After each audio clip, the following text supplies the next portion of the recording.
Okay, so today this is going to be a long version of how to make a pizza from scratch, making the dough, everything, and all the bits that I leave out when I'm making a 6 or 8 minute cooking recipe. I'm going to leave those in, so you're going to end up with probably a 20-minute, I would say, video to watch, but hopefully it will give you confidence as well, because a lot of people don't like, making bread or working with yeast because they've had so many failures. This will not fail ever, and there's enough information in this recipe to make sure you don't fail. Right, let's get on with it, shall we?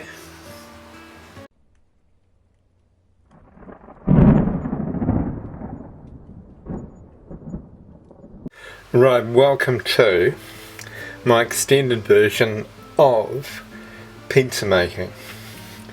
Now, this is a longer recipe, and it's really for those who want to make pizza from scratch and they want to be successful every time they make it. So all the little bits and pieces that you need to know to be successful I will include in this recipe. First, let's start with temperature. The water that I'm using, 150 mils, is warm. Warm or lukewarm to the touch.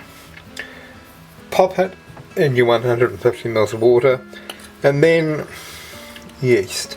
So this is 2 teaspoons here. This is a brand called Edmonds Surebake. Don't know whether you can see. There you go. This has got enzymes that help keep the bread, once it's been baked, in a better state. Fresher, longer, for want of a better term. Now we've got the sugar and the yeast in here, give this a good stir. I'll come back once it's all combined. Right, we're going to leave this sitting here for about 5 to 7 minutes, or until it starts foaming at the top.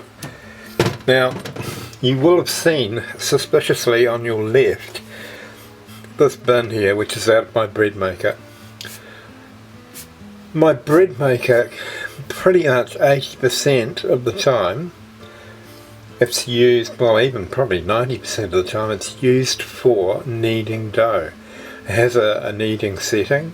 You put everything in, put the setting on, so you've got a pizza dough setting, and everything's done for you.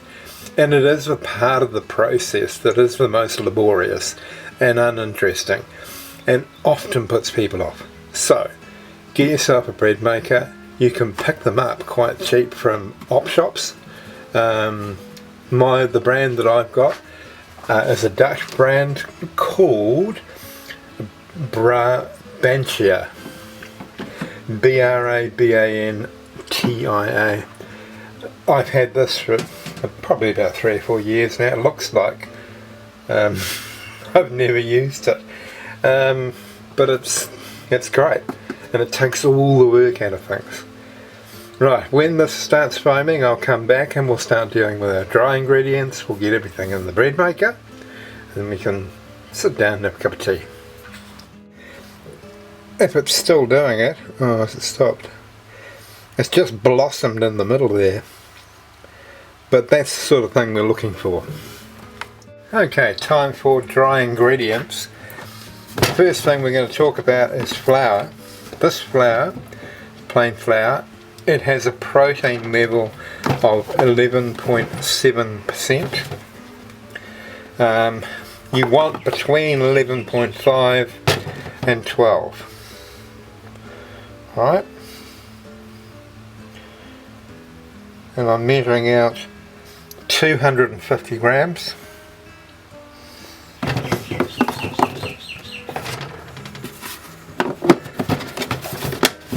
Into this we're going to add a pinch of salt.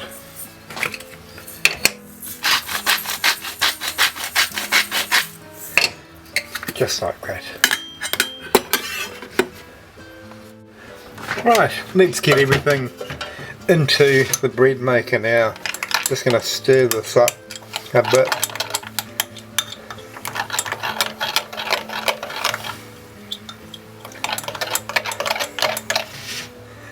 Right, I'll pour this into here. And we're going to also add 2 tablespoons of rice bran oil, or you can add any other neutral oil, but rice bran oil is practically flavourless. And then we're going to, I'm going to spoon the flour in to here so I don't make a mess. And then we'll put this bin back inside the bread maker, and then I'll come back to you. Okay, so we'll put this bin in here. Now I've got a setting on here that I push in it. It says a pizza dough. It takes 45 minutes and everything is done. So while it's all in here, it's being controlled by the bread maker, the temperature.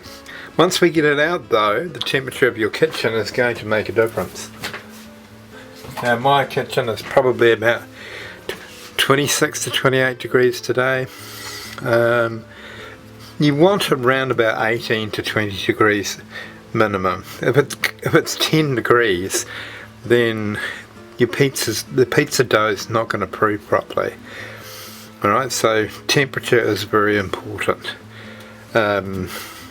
What you can do is put your dough in the oven and just leave the light on in the oven to create enough warmth just to get your yeast active. Right, so I'm going to turn this on now. We'll put it onto pizza dough, which is menu item number 12. Not that that's going to mean anything. And what you can do while it's doing this, you can actually be chopping vegetables and things and meat that you're going to put in your pizza. Today I'm going to make a mushroom and asparagus pizza, so I'm going to chop the mushroom and asparagus obviously, and I'm going to make a soffritto from onions, carrots and celery, right, that I will dice up finely and stir fry for around about 5 minutes. And I'm just going to use a can of tomatoes that I'm going to put in my processor to make into a sauce for my base. And I'm actually going to use normal Edam cheddar cheese for the cheese part, and you'll see why. Well, it's mainly because most people all have cheddar on hand. You can go and buy mozzarella and make a blend of the two. That's pretty good. Or you can go even further, go mozzarella, Edam and tasty. But whatever floats your boat really. In this instance I've done it with cheddar cheese only, a mild one, an Edam, and that should do the trick. Right, while my dough is doing its thing, I'm going to chop up these vegetables, put them in some basins so they're all ready for making the pizza. Okay, I'm not going to, if I start doing it now and keep talking to you, probably the bread machine will start kneading and interrupt me. So I'll start talking once we've got the dough out of the bread maker, and I would have chopped all of these vegetables by then. Right, very soon my bread maker is going to tell me my dough is ready, we're just going to lightly flour this board in preparation for stretching it and putting it onto our pizza dish here. Right, let's see how close we are to getting our dough out of that machine. Shouldn't be too much longer. Haven't timed this very well at all, have I? Oh.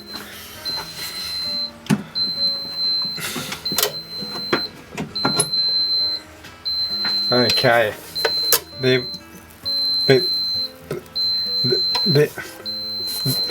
Hang on. Oh, it's stopped. Right.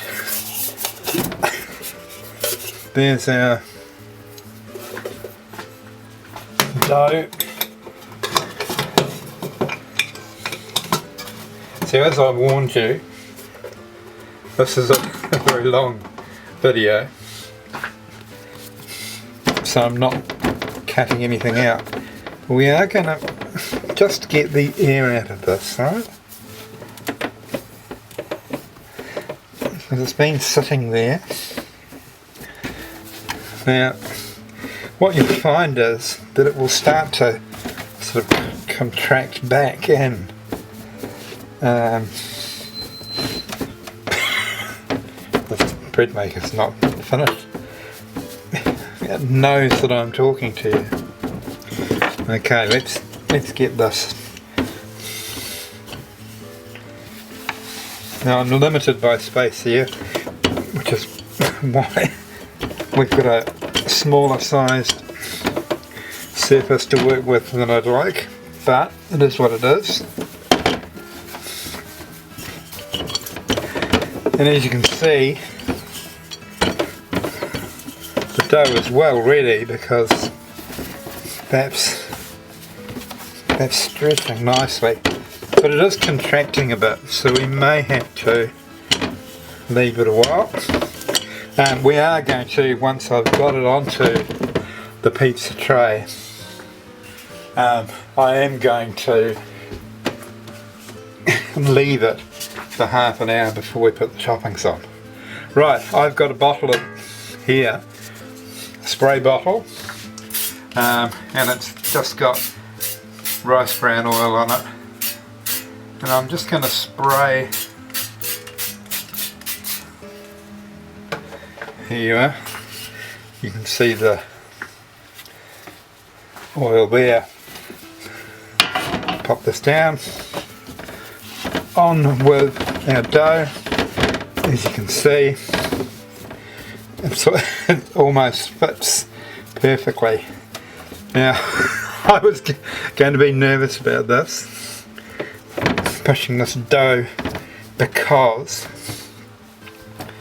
I watched Andy Cooks, who probably has the best cooking show in the world, on YouTube. He was making 6 pizzas and he put holes in 2 of their bases. I was really happy. Well, not I wasn't really happy, Andy, but you know, the fact that you actually didn't try and cover it up. These things are going to happen to you. One day it will happen to me. I said the other day on a video that one day I'm going to grate my fingers. I'm sure it will happen.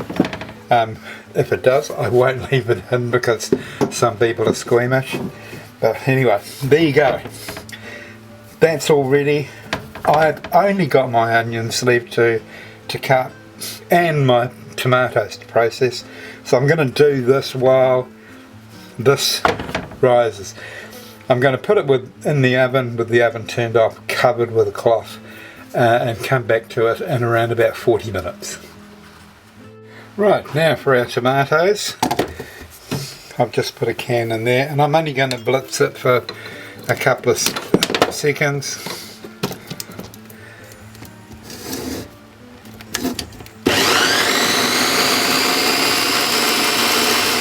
That's it. Alright.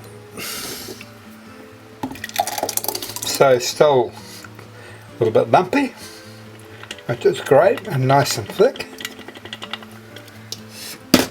We'll just put that in the fridge and wait for the dough to be ready. Right, as you can see, this has got a bit of bulk in it now. It's puffed up a bit, so we're ready to put our tomato. But first we're going to make the soffritto. Okay, the soffritto. Right, I've got a medium-high heat. I've got a tablespoon of rice bran oil. Firstly, I'm going to put onions in, and once that starts sizzling, I will add the carrot and the celery, and I'll come back then. Now, here that's sizzling a bit. The whole idea behind the soffritto is it gives you a base for a lot of Italian dishes, particularly bolognese sauce. And it is atypically made of celery, carrots and onions.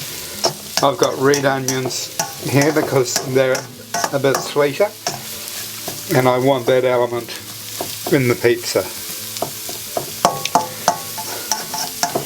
So this is only going to take 5 or 6 minutes, but we want to get those carrots softened. There's nothing worse than a carrot that's hot but not cooked.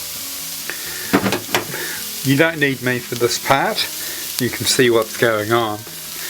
I'll come back when we're ready to build our pizza, and I would have put these in. Oh, I've put them in already. Right, that gives you some idea of the size of the cut in terms of the carrots and the celery, how big to make them. Right, I'll be back in 5 to 7 minutes. So we've had about 3 minutes. I'm going to put a little bit of salt in there, just to make sure that I get all of the liquids out of these vegetables.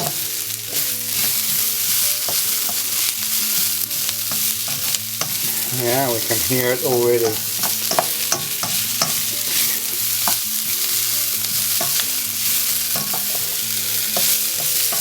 Just releasing. Perfect. Another couple of minutes and we're going to build the pizza. So let's get it all ready. We'll get our... I'm going to leave the chopping board here so that it gives us something to put the pizza tray on, basically. Rightio, I'll be back in a flash. Now at this stage, turn your oven on to 200 degrees Celsius.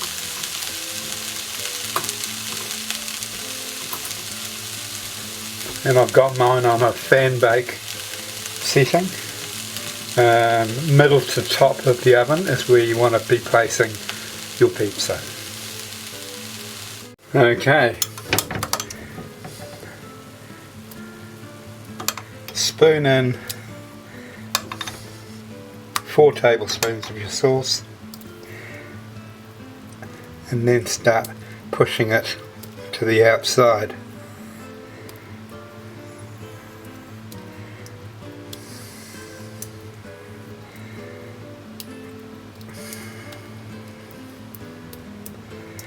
Now, if you want it more tomato, make it more tomato, but remember, too much and you'll get a soggy top.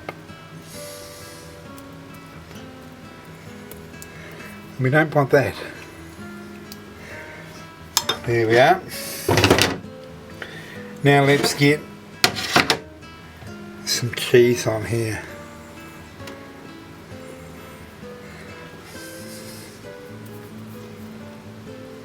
Now I always put my cheese right to the edge.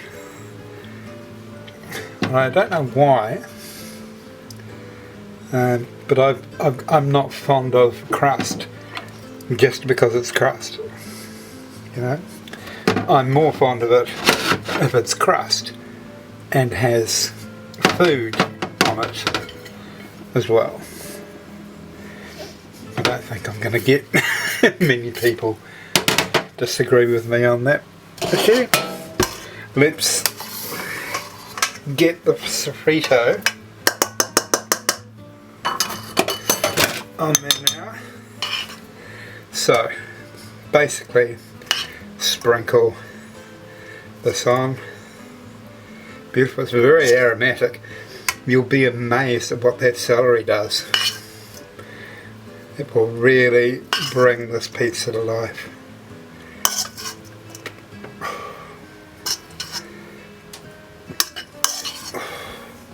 Oops, I'm shutting out your view.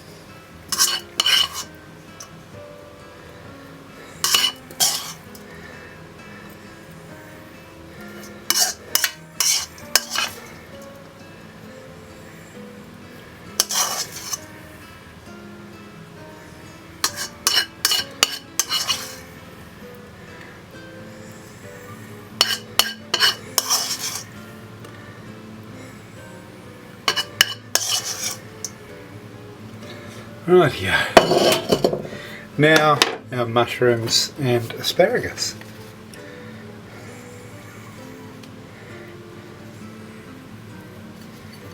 Now the mushrooms will release their own water as they cook, and so will the asparagus.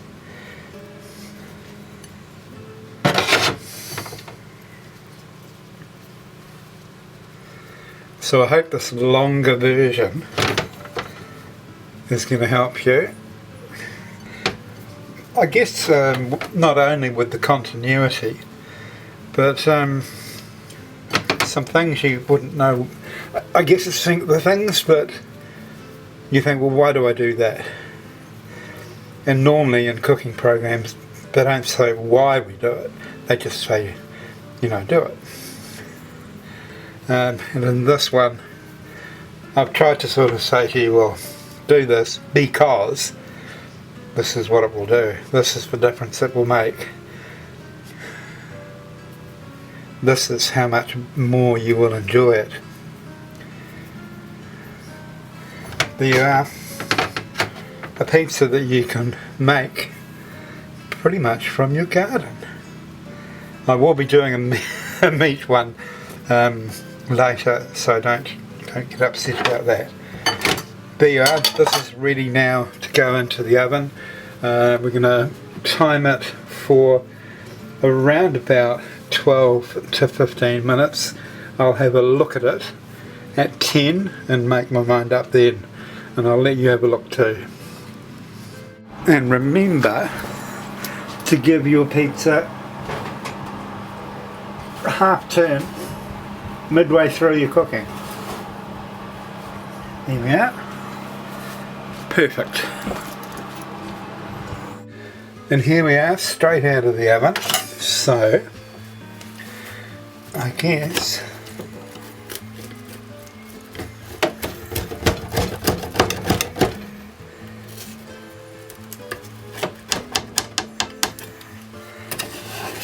I'll just cut a piece or pieces. And as you can see, it's coming apart just as we want it to.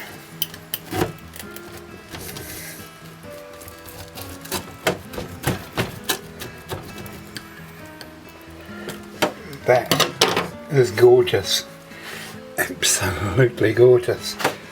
I'm going to take some of this over to my neighbour and then I'll be back. Right, I think it's cooled down enough now. We can give it a taste test. And there's the underneath You can see, beautiful. Oh.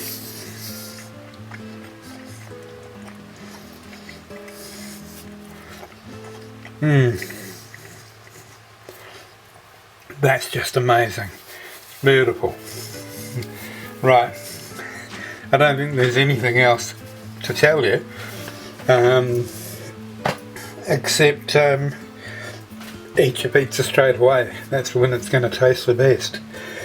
And if you'd like to see some more long form versions of your favourite recipes with all the details left in, let me know in the comments.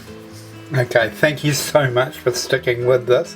I know it's a long video, but I really appreciate it if you're still there now. Alright, thanks. I'll see you on my next episode.